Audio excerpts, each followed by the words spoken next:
Hi hello friends, ಎಲ್ಲರೂ ಹೇಗಿದ್ದೀರಾ? ನಾನಂತೂ ಚೆನ್ನಾಗಿದ್ದೀನಿ. ಇದು ಶುಕ್ರವಾರದ ವ್ಲಾಗು, ಅಂದರೆ ನಿನ್ನೆ ವ್ಲಾಗು. ಬೆಳಗ್ಗೆ ಬೇಗ ಎದ್ದು ಆಚೆ ಎಲ್ಲ ಗುಡಿಸಿ ತೊಳೆದು ರಂಗೋಲಿ ಬಿಟ್ಟು ಹಾಗೆಯೇ ಚಪಾತಿ ಮತ್ತು ಕ್ಯಾರೆಟ್ ಪಲ್ಯ ಎಲ್ಲ ಮಾಡಿಟ್ಬಿಟ್ಟಿದ್ದೀನಿ. ಈಗ ಸ್ನಾನ ಮಾಡ್ಕೊಂಬಂದು ಒಂದು ಸ್ವಲ್ಪ ಕಾಫಿ ಮಾಡ್ಕೊಳ್ಳೋಣ ಅಂತ ಕಾಫಿನ ಮಾಡ್ತಾ ಇದ್ದೀನಿ. ನಿನ್ನೆ ಕನಕಾಂಬ್ರ ಹೂವು ಮತ್ತು ಸೇವಂತಿಗೆ ಹೂವು ಎಲ್ಲ ತೊಗೊಂಬಂದಿದ್ದೆ. ಕನಕಾಂಬ್ರ ರಾತ್ರಿನೇ ಎಲ್ಲ ಕಟ್ಟಿ ಫ್ರಿಜ್ಜಲ್ಲಿ ಇಟ್ಬಿಟ್ಟಿದ್ದೀನಿ. ಈಗ ಒಂದು ಸ್ವಲ್ಪ ಸೇವಂತಿಗೆ ಹೂವು ಇದೆ, ಒಂದು ಅರ್ಧ ಕೆಜಿ ಅಷ್ಟು. ಅದನ್ನ ಪೋಣಿಸ್ಬೇಕು. ಸರಿ ಪೋಣಿಸಿಟ್ಬಿಡೋಣ, ದೇವಸ್ಥಾನಕ್ಕೆ ಹೋಗೋದಕ್ಕೆ ಇನ್ನೂ ಸ್ವಲ್ಪ ಟೈಮ್ ಇದೆ ಅಲ್ವಾ ಅಂತ ಅಂದ್ಬಿಟ್ಟು ಜೊತೆಲಿ ಒಂದು ಸ್ವಲ್ಪ ಕಾಫಿ ಇತ್ತು ಅಂದರೆ ಬೇಗ ಬೇಗ ಕೆಲಸ ಆಗುತ್ತಲ್ವಾ, ಅದಕ್ಕೆ ಕಾಫಿನ ಮಾಡ್ಕೊಂಡು ಹೋಗಿ ಕುತ್ಕೊಳ್ತಾ ಇದ್ದೀನಿ. ಫೋಟೋಗೆ ಅಂದರೆ ಸೇವಂತಿಗೆ ಹೂವು ಆದರೆ ಒಂದು ಸ್ವಲ್ಪ ಚೆನ್ನಾಗಿರುತ್ತೆ ಅಲ್ವಾ, ಅದಕ್ಕೆ ಒಂದು ಸ್ವಲ್ಪ ದಪ್ಪ ಬರುತ್ತೆ ಹಾರ ಟೈಪಲ್ಲಿ, ಅದಕ್ಕೆ ಸೇವಂತಿಗೆ ಹೂವನ್ನೇ ತೊಗೊಂಬರ್ತೀನಿ. ನಾವು ಮನೆಯಲ್ಲಿ ದೇವ್ರಿಗೆಲ್ಲನೂ ಈ ಚೆಂಡು ಹೂವು ಎಲ್ಲ ತೊಗೊಂಬಂದು ಇಡೋದಿಲ್ಲ. ನೀವು ಇಡ್ತೀರಾ? ಕಮೆಂಟ್ ಮಾಡಿ. ಅದೇ ನಮ್ಮ ಅಜ್ಜಿ ಹೇಳೋರು, ಚೆಂಡು ಹೂವು ಇಟ್ಟರೆ ಮನೇಲೆಲ್ಲ ಗಲಾಟೆ ಆಗುತ್ತೆ, ಮನೇಲಿ ಇಡಬಾರ್ದು, ಏನಿದ್ರು ಆಚೆ ಡೆಕೋರೇಷನ್ಗೆ ಮಾತ್ರ ಯೂಸ್ ಮಾಡ್ಕೋಬೋದು ಅಂತ. ಅದು ನಿಜಾನ ಅಂತ ಕಮೆಂಟ್ ಮಾಡಿ. ನೋಡಿ, ಫೋಟೋಗೆ ಎಷ್ಟೆಷ್ಟು ಬೇಕೋ ನೋಡಿಕೊಂಡು ಅಷ್ಟಷ್ಟನ್ನು ಪೋಣಿಸಿಟ್ಕೊಂಡಿದ್ದೀನಿ. 3 ಫೋಟೋ ಇದೆ ಅಲ್ವಾ, 3 ಫೋಟೋಗೆ ಈ ರೀತಿ ಪೋಣಿಸ್ಕೊಂಡಿದ್ದೀನಿ. ಈ ಬಿಡಿ ಹೂವು ಒಂದು ಸ್ವಲ್ಪ ಮಿಕ್ಕಿದೆ ಅಲ್ವಾ, ಅದೆಲ್ಲ ಎಷ್ಟು ಬೇಕೋ ಅಷ್ಟು ಮಾತ್ರ ದೇವ್ರಿಗೆ ಇಟ್ಬಿಟ್ಟು ಮಿಕ್ಕಿದಿನ ಫ್ರಿಜ್ಜಲ್ಲಿ ಇಟ್ಕೊಳ್ತೀನಿ. ಸೆಂಟ್ರ್ ಡೇಸಲ್ಲಿ ಅಂದರೆ ಈ ಮಂಗಳವಾರ ಬುಧವಾರ ಈ ಥರ ಟೈಮಲ್ಲಿ ಒಂದು ಸ್ವಲ್ಪ ಹಾರ ಎಲ್ಲ ಒಣಗ್ದಂಗೆ ಆದಾಗ ಒಂದೊಂದು ಹೂವು ಇಟ್ಟು ಪೂಜೆನ ಮಾಡ್ಕೊಳ್ತೀನಿ. ಸೋಮವಾರ ಮತ್ತು ಶುಕ್ರವಾರ ಮಾತ್ರ ಒಂದು ಸ್ವಲ್ಪ ದೊಡ್ಡದಾಗಿ ಹಾರ ಹಾಕ್ಬಿಟ್ಟು ನಾನು ದೇವ್ರಿಗೆ ಪೂಜೆನ ಮಾಡ್ಕೊಳ್ತೀನಿ. ನೋಡಿ, ನಾವೇ ಪೋಣಿಸಿದ್ರೆ ಎಷ್ಟು ಚೆನ್ನಾಗಿರುತ್ತಲ್ವಾ. ಅದೇ ಆಚೆಯಿಂದ ತೊಗೊಂಬಂದು ಹಾಗೆ ಹಾಕಿದ್ರೆ ಒಂದು ರೀತಿ ಸಮಾಧಾನ ಆಗೋದಿಲ್ಲ. ನಾವು ಪೋಣಿಸಿದ್ರೆ ದೇವ್ರ ನೋಡ್ತಾ ಇರೋಣ ಅನಿಸುತ್ತೆ, ಚೆನ್ನಾಗಿರುತ್ತೆ. ದೇವಸ್ಥಾನಕ್ಕೆ ಬೇರೆ ಹೋಗಬೇಕು. ನೋಡಿದ್ರೆ ಮಳೆ ಬರೋ ಥರ ಇದೆ. ನೋಡಿ, ಕ್ಲೈಮೇಟ್ ಅಂತೂ ಈ ಥರ ಇದೆ, ತುಂಬ ಥಂಡಿ ಇದೆ. ನೋಡಿ, ಈ ಕಡೆ ಸೈಡು ಅಲ್ಲಿ ಒಂದು ಬಾತ್ರೂಮ್ ಇದೆ, ನೀವು ನೋಡ್ಬೋದು. ಝೂಮ್ ಮಾಡಿ ತೋರಿಸ್ತಾ ಇದ್ದೀನಿ ನೋಡಿ. ಅದ್ರ ಮೇಲೆ ಎಷ್ಟು ದೊಡ್ಡ ಗಿಡ ಬಿಟ್ಟಿದೆ ನೋಡಿ. ಅದರಲ್ಲಿ ಗಿಡ ತುಂಬ ಹೂವು ಇದೆ. ಅಲ್ಲೋಗಿ ತೆಗಿಯೋದಕ್ಕೂ ಕಷ್ಟ. ಆ ಹುಡುಗ ಯಾರೋ ಮೇಲೆ ಹತ್ಬಿಟ್ಟು ಹೂವನ್ನೆಲ್ಲ ತೆಗಿತಾ ಇದ್ದಾನೆ. ಅಂದರೆ ಯಾವಾಗಲೂ ಹಾಗೆ ಬಿಟ್ಬಿಟ್ಟಿರ್ತಾರೆ, ಯಾವಾಗೋ ಒಂದ್ಸಲ ಮಾತ್ರ ಹೂವನ್ನ ತೆಗಿತಾರೆ. ನಾವು ಎಷ್ಟು ನೀರು ಹಾಕಿ ಎಷ್ಟೆಲ್ಲ ಗೊಬ್ಬರ ಹಾಕಿ ಬೆಳೆಸ್ತೀವಿ, ಅದರಲ್ಲಿ ಹೂವು ಬಿಡೋದಿಲ್ಲ. ಈ ಜಾಗದಲ್ಲಿ ನೋಡಿ ಎಷ್ಟು ಚೆನ್ನಾಗಿ ಬೆಳೆದಿದೆ. ಅದು ಬಾತ್ರೂಮ್ ಮೇಲ್ ಬೆಳೆದಿದೆ, ಅವ್ರು ಹಾಕಿರೋದಲ್ಲ, ಅದಾಗದೇ ಬಂದಿರೋ ಅಂಥ ಹೂವು. ಮೇಲತ್ತಿ ಪಾಪ ಕಿತ್ಬಿಟ್ಟು ನಂತರ ಇಳಿತಾ ಇದ್ದಾನೆ. ನೋಡಿ, ಈಗ ದುಷಿ ಆಚೆ ಹೋಗ್ತಾ ಇದ್ದ. ಟಿಫನ್ ರೆಡಿ ಇದೆ, ತಿನ್ಬಿಟ್ಟು ಹೋಗೋ ಅಂದರೆ ಬೇಡ ಅಂತಿದ್ದಾನೆ. ಯಾಕೆಂದರೆ ನೆಕ್ಸ್ಟ್ ವೀಕಿಂದ ಶ್ರಾವಣ ಸ್ಟಾರ್ಟ್ ಆಗ್ಬಿಡುತ್ತಲ್ವಾ, ನಮ್ಮ ಮನೇಲಿ ನಾನ್ ವೆಜ್ ಮಾಡೋದಿಲ್ಲ ಇನ್ನು. ಗೌರಿ ಹಬ್ಬ ಆಗೋವರೆಗೂ ನಾನ್ ವೆಜ್ ಮಾಡಲ್ಲ. ಅದಕ್ಕೆ ಆಚೆ ಹೋಗಿ ಫ್ರೆಂಡ್ಸ್ ಜೊತೆ ನಾನು ತಿಂತೀನಿ, ಚಿಕನ್ ತಿನ್ನಬೇಕು ಅನ್ನಿಸ್ತಿದೆ ಅಂತ ಇದ್ದ. ನಾನು ಅದನ್ನೇ ಹೇಳ್ತಾ ಇದ್ದೆ, ಒಂದು ಸ್ವಲ್ಪ ಚಪಾತಿ ತಿನ್ಬಿಟ್ಟು ಹೋಗು, ಮಧ್ಯಾಹ್ನ ಬೇಕು ಅಂದರೆ ಹೋಟ್ಲಲ್ಲಿ ತಿನ್ನು ಅಂದರೆ, ಇಲ್ಲ ಅಂದರೆ ಬೇಡ ಬೇಡ, ನಾನು 12 ಗಂಟೆ ಹಂಗೆ ಆಚೆನೇ ತಿಂತೀನಿ ಅಂತ ಹೇಳ್ತಾ ಇದ್ದಾನೆ. ಸರಿ, ಇನ್ನು ಈ ವಾರನೇ ಲಾಸ್ಟ್ ಅಲ್ವಾ, ಇವತ್ತು ಅಂದರೆ ಶುಕ್ರವಾರ ಮತ್ತು ಭಾನುವಾರ 2 ಸಲ ಮಾತ್ರ ನಾವು ನಾನ್ ವೆಜ್ ಮಾಡ್ತೀವಿ, ತಿನ್ಕೊಳ್ಳಿ ಅಂತ ಅಂದ್ಬಿಟ್ಟು ನಾನು ಸುಮ್ಮನಾದೆ. ಸರಿ, ಅವನು ಆ ಕಡೆ ಹೋಗಿದ್ದೇನೆ, ನಾನು ಅಷ್ಟೇ ದೇವಸ್ಥಾನಕ್ಕೆ ಹೊರಟೆ. ಇವತ್ತಂತೂ ದೇವಸ್ಥಾನದಲ್ಲಿ ಜಾಸ್ತಿ ವಿಡಿಯೋ ಏನು ಮಾಡೋಕ್ಕೆ ಹೋಗಲಿಲ್ಲ. ಯಾಕೆಂದರೆ ಆಲ್ರೆಡಿ 2-3 ಸಲ ನಿಮಗೆ ದೇವಸ್ಥಾನ ತೋರಿಸಿದ್ದೀನಿ. ಪೂಜಾರಿಗಳು ಇನ್ನೂ ಅಲಂಕಾರ ಮಾಡ್ತಾಯಿದ್ರು, ಪೂಜೆ ಮಾಡಿರಲಿಲ್ಲ.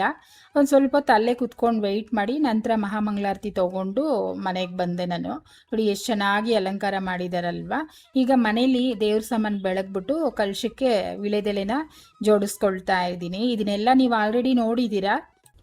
ಅಂದರೆ ಆಷಾಢ ಅಮಾವಾಸ್ಯೆ ಪೂಜೆ ಅಂತ ಅಂದ್ಬಿಟ್ಟು ಒಂದು ವಿಡಿಯೋ ಹಾಕಿದ್ದೆ. ಅಮಾವಾಸ್ಯೆ ದಿನ ನಾನು ಯಾವ ಥರ ಪೂಜೆ ಮಾಡಿಕೊಂಡೆ ಅನ್ನೋದನ್ನು ಹಾಕಿದ್ದೆ. ಅದರಲ್ಲಂತೂ ಡೀಟೇಲಾಗಿ ತೋರಿಸಿದ್ದೀನಿ, ಕಲಶ ಹೇಗೆ ಇಟ್ಕೊಳ್ತೀನಿ ಮತ್ತು ದೇವ್ರಿಗೆಲ್ಲ ಯಾವ ರೀತಿ ಅಲಂಕಾರ ಮಾಡ್ಕೊಳ್ತೀನಿ ಅಂತ. ಅದರಲ್ಲಿ ಕಮೆಂಟ್ ಮಾಡಿದರು ಒಬ್ಬರು, ಅವ್ರ ಹೆಸರು ಮರ್ತೋಗಿದೆ, ಸಾರಿ. ಅಂದರೆ ನಿಂಬೆ ಹಣ್ಣನ್ನು ಬಾಗಿಲಿಗೆ ಯಾವ ರೀತಿ ಕಟ್ಟೋದು ಅಂತ ಕೇಳಿದರು.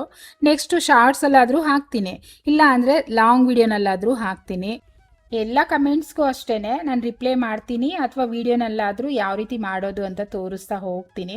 ಏನಂದರೆ ಒಂದು ಸ್ವಲ್ಪ ಟೈಮ್ ಬೇಕು, ಏಕೆಂದರೆ ಹೊಸ ಚಾನಲ್ಲು, ಹಾಗೆಯೇ ಒಂದಿನ ಬಿಟ್ಟು ಒಂದಿನ ವೀಡಿಯೋ ಅಪ್ಲೋಡ್ ಮಾಡೋದಲ್ವಾ, ಅದಕ್ಕೇ. ನೆನ್ನೆ ಕನಕಾಂಬ್ರ ಕಟ್ಟಿಟ್ಟಿದ್ದೆ ಅಂತ ಹೇಳಿದ್ನಲ್ಲ, ಅದನ್ನೇ ಕಲಶಕ್ಕೆ ಹಾರ ಹಾಕ್ಕೊಳ್ತಾ ಇದ್ದೀನಿ. ಹಾಗೆ ಒಂದು ರೋಜಾ ಹೂವನೋ ಅಥವಾ ದಾಸವಾಳ ಹೂವು ಚಿಕ್ಕದಿದೆ ಅಲ್ವಾ, ಕೆಂಪುದು, ಅದನ್ನಿಟ್ಟರೆ ಚೆನ್ನಾಗಿ ಕಾಣಿಸುತ್ತೆ ನೋಡಿ, ಆ ರೀತಿ ಇಟ್ಕೊಂಡಿದ್ದೀನಿ. ಈಗಂತೂ ವಿಳೆದೆಲೆ ಕಲಶ ಇಡೋದನ್ನ ತೋರಿಸಿದ್ದೀನಲ್ವಾ. ನೆಕ್ಸ್ಟು ತೆಂಗಿನಕಾಯಿ ಕಲಶ ಇಡ್ತೀನಿ. ಶ್ರಾವಣ ಸ್ಟಾರ್ಟ್ ಆಗುತ್ತಲ್ವ, ಆ ಟೈಮಲ್ಲಿ ವಾರ ವಾರ ನಾನು ತೆಂಗಿನಕಾಯಿ ಕಲಶ ಇಡ್ತೀನಿ. ತೆಂಗಿನಕಾಯಿಗೆ ಯಾವ ರೀತಿ ಕುಂಕುಮ ಇಡೋದು, ಹಾಗೆಯೇ ಯಾವ ರೀತಿ ಅಲಂಕಾರ ಮಾಡ್ಕೊಳ್ಳೋದು ಅಂತ ಎಲ್ಲ ವಿಡಿಯೋಸು ಅಷ್ಟೇ ಆದಷ್ಟು ಅಪ್ಲೋಡ್ ಮಾಡೋದಕ್ಕೆ ಟ್ರೈ ಮಾಡ್ತೀನಿ. ಮಿಸ್ ಮಾಡ್ದಿರಾ ನೋಡಿ. ನೋಡಿ ಕಲಶ ಎಷ್ಟು ಲಕ್ಷಣವಾಗಿದೆ ಅಲ್ವಾ. ಮನೇಲಿ ಕಲಶ ಇಟ್ರೇ ಒಂದು ರೀತಿ ಕಳೆ ಬಂದ್ಬಿಡುತ್ತೆ ಮನೆಗೆ. ಹಾಗೆ ದೇವ್ರ ಮನೆಯೂ ಅಷ್ಟೇ, ನೋಡೋದಕ್ಕೆ ಒಂದು ರೀತಿ ಲಕ್ಷಣವಾಗಿರುತ್ತೆ. ಫೋಟೋನೂ ಅಷ್ಟೇ ನೀಟಾಗಿ ಒರೆಸಿ ಅರಿಶಿನ ಕುಂಕುಮ ಇಟ್ಟು ಅಲಂಕಾರ ಮಾಡ್ಕೊಂಡಿದ್ದೀನಿ. ಇನ್ನು ಹೂವು ಹಾಕಿ ಎಲ್ಲ ದೇವ್ರ ಸಾಮಾನೆಲ್ಲ ಎತ್ಕೊಂಡೋಗಿ ಜೋಡಿಸ್ಕೋಬೇಕು. ನನ್ನ ಚಾನಲಲ್ಲಂತೂ ಡೈಲಿ ರೋಟೀನ್ ವ್ಲಾಗಿನ ಪೂಜಾ ವ್ಲಾಗೆ ತುಂಬ ಜನ ಇಷ್ಟಪಟ್ಟು ನೋಡ್ತಾ ಇದ್ದೀರಾ. ಆದಷ್ಟು ಅದನ್ನೇ ಅಪ್ಲೋಡ್ ಮಾಡ್ತೀನಿ. ಆದರೆ ವಾರಕ್ಕೆ ಒಂದೇ ಸಲ ದೇವ್ರ ಸಾಮಾನು ಬೆಳಗ್ಗೆ ಎಲ್ಲ ಅಲಂಕಾರ ಮಾಡ್ಕೊಳ್ಳೋದಲ್ವಾ, ಅದರಿಂದ ವಾರಕ್ಕೊಂದು ವಿಡಿಯೋ ಮಾತ್ರ ಪೂಜಾ ವ್ಲಾಗ್ ಬರುತ್ತೆ. ಮಿಸ್ ಮಾಡ್ದಿರಾ ನೋಡಿ. ಆದಷ್ಟು ಶನಿವಾರ ಅಥವಾ ಭಾನುವಾರ 2 ದಿನದಲ್ಲಿ ಒಂದಿನ ಹಾಕ್ಬಿಡ್ತೀನಿ. ಯಾಕಂದರೆ ಶುಕ್ರವಾರ ಎಲ್ಲ ಅಲಂಕಾರ ಮಾಡಿ ಪೂಜೆ ಮಾಡಿ ಶೂಟ್ ಮಾಡ್ಕೊಳ್ತೀನಿ. ಮತ್ತು ಶನಿವಾರನೋ ಅಥವಾ ಭಾನುವಾರ ಇಲ್ಲ ಸೋಮವಾರ ಮಿಸ್ ಆಯಿತು ಅಂದರೆ ಆ ಟೈಮಲ್ಲಿ ಅಪ್ಲೋಡ್ ಮಾಡಿಬಿಡ್ತೀನಿ. ನೋಡ್ತಾ ಇರಿ. ಅದರಲ್ಲೂ ಶ್ರಾವಣದಲ್ಲಂತೂ ತುಂಬ ಚೆನ್ನಾಗಿ ಮಾಡ್ಕೊಳ್ತೀವಿ. ಮಿಸ್ ಮಾಡ್ದಿರಾ ನೋಡಿ. 4 ವಾರನೂ ಅಷ್ಟೇ ತೆಂಗಿನಕಾಯಿ ಕಲಶ ಇಡ್ತೀನಿ. ಆದರೆ ಈ ಸಲ ನಾವು ವರಮಹಾಲಕ್ಷ್ಮಿ ಹಬ್ಬ ಮಾಡ್ತಾ ಇಲ್ಲ. ಸಿಂಪಲಾಗಿ ದೇವ್ರ ಕಲಶ ಇಟ್ಟು ನಾನು ಪೂಜೆನ ಮಾಡ್ಕೊಳ್ತಾ ಇದ್ದೀನಿ. ಆದರೆ ಶ್ರಾವಣ ಮುಗಿಯೋವರೆಗೂ ಅಷ್ಟೇ ತೆಂಗಿನಕಾಯಿ ಕಲಶನೇ ಇಡ್ತೀನಿ. ತೆಂಗಿನಕಾಯಿಗೆ ಯಾವ ರೀತಿ ಕುಂಕುಮ ಇಟ್ಟು ಅಲಂಕಾರ ಮಾಡ್ತೀವಿ, ಹಾಗೆಯೇ ಕಲಶ ಯಾವ ರೀತಿ ಇಡೋದು, ಯಾವ ರೀತಿ ಪೂಜೆ ಮಾಡ್ಕೋಬೋದು, ಅಂದರೆ ಶ್ರಾವಣದಲ್ಲಿ ಯಾವ ರೀತಿ ಪೂಜೆ ಮಾಡ್ಕೋಬೋದು, ಇದನ್ನೆಲ್ಲ ನಿಮಗೆ ತಿಳಿಸ್ತೀನಿ. ಮಿಸ್ ಮಾಡ್ದಿರ ನೋಡಿ, ನೀವು ಸಹ ಮಾಡ್ಕೋಬೋದು.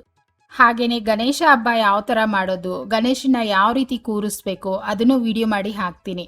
ಹಾಗೆ ದಸರಾ ಟೈಮಲ್ಲಿ ನವರಾತ್ರಿ ಪೂಜೆ 9 ದಿನಾನೂ ಹೊಸ್ಲಿಗೆ ಪೂಜೆ ಮಾಡ್ತೀವಿ ನಾವು. ಸಾಯಂಕಾಲ 6 ಗಂಟೆ ಮೇಲೆ ಹೊಸ್ಲಿಗೆ ಪ್ರಸಾದ ಮಾಡಿಟ್ಬಿಟ್ಟು ಪೂಜೆ ಮಾಡ್ತೀವಿ. ಅದನ್ನು ಆದಷ್ಟು ವಿಡಿಯೋ ಮಾಡಿ ಹಾಕ್ತೀನಿ. ಲಾಂಗ್ ವಿಡಿಯೋಲ್ಲೇ ಅಪ್ಲೋಡ್ ಮಾಡ್ತೀನಿ, ಇಲ್ಲ ಅಂದರೆ ಶಾರ್ಟ್ಸಲ್ಲಾದರೂ ಅಪ್ಲೋಡ್ ಮಾಡ್ತೀನಿ. ಎರಡೂ ನೋಡ್ತಾ ಇರಿ. ಯಾವುದ್ರಲ್ಲಾದರೂ ಒಂದರಲ್ಲಾದರೂ ಬಂದೇ ಬರುತ್ತೆ. ನೀವು ಮಾಡ್ಕೊಳ್ಳಿ, ತುಂಬ ಒಳ್ಳೆಯದಾಗುತ್ತೆ. ಅಂದರೆ ನನ್ನ ಜೊತೆಲೇ ನೀವು ಮಾಡ್ತಾ ಬನ್ನಿ, ಒಳ್ಳೆಯದಾಗುತ್ತೆ.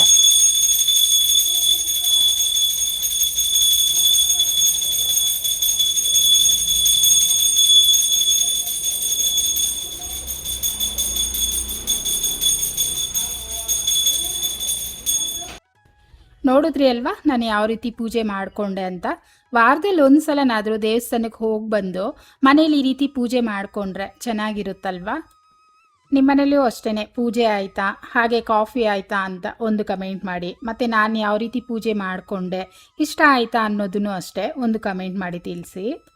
ನೀವೊಂದು ಲೈಕ್ ಕೊಟ್ಟು ಕಮೆಂಟ್ ಮಾಡಿದ್ರೇ ಅಲ್ವಾ ನನಗೂ ಗೊತ್ತಾಗೋದು ನಿಮ್ಗೆ ಇಷ್ಟ ಆಗಿದೆಯಾ ಇಷ್ಟ ಆಗಿಲ್ವಾ ಅಂತ, ಅಥವಾ ನಾನೇನಾದರೂ ಚೇಂಜಸ್ ಮಾಡ್ಕೋಬೇಕಾ ಅನ್ನೋದು ನನಗೆ ಅದರಲ್ಲಿ ಗೊತ್ತಾಗುತ್ತೆ. ನಾನಂತೂ ಈಗ ಹೋಗಿ ಅಡುಗೆನ ಮಾಡಬೇಕು, ಮತ್ತು ವಿಡಿಯೋ ಎಡಿಟಿಂಗು ಇದೆ, ಅದನ್ನು ಮಾಡಿ ಮುಗಿಸ್ತೀನಿ. ದಯವಿಟ್ಟು ಒಂದು ಲೈಕ್ ಕೊಟ್ಟು ಕಮೆಂಟ್ ಮಾಡಿ ಮತ್ತು ಚಾನಲ್ನ ಸಬ್ಸ್ಕ್ರೈಬ್ ಮಾಡ್ಕೊಳ್ಳಿ.